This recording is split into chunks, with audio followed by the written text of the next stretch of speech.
নবী বলেন কবর থেকে তোমরা পানাহ চাও, কবরের আযাব থেকে পানাহ চাও। কথাটা নবী দুইবার অথবা তিনবার বললেন। এবার আল্লাহ নবী কয় জানোনি কেন? ফাইনাল আবদাল মুমিনা ইজা কানা ফি ইনকিতাইম মিনাদ দুনিয়া ওয়া ইকবালিম মিনাল আখিরাহ।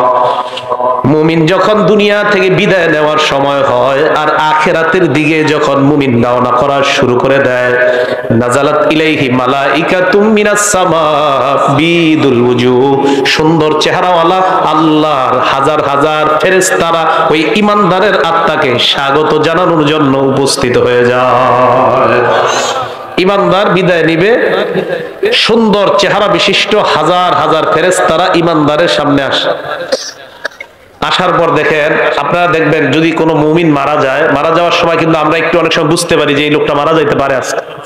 মুমূর্ষু মানে মুমূর্ষু রোগী যারা বলি, হাদিসে আসছে ইয়াজলিসু মিনহু মাদ্দা বাসরিহি, ঈমানদার এইভাবে চোখ দিয়া তাকাইলে তার দৃষ্টি যেই পরিমাণ যায়, ফেরেশতারা দুইটা কাতার হয়ে ঈমানদারের দৃষ্টির শেষ সীমানা পর্যন্ত তার আত্মাকে স্বাগত জানানোর জন্য তারা বসে অপেক্ষা করতে থাকে।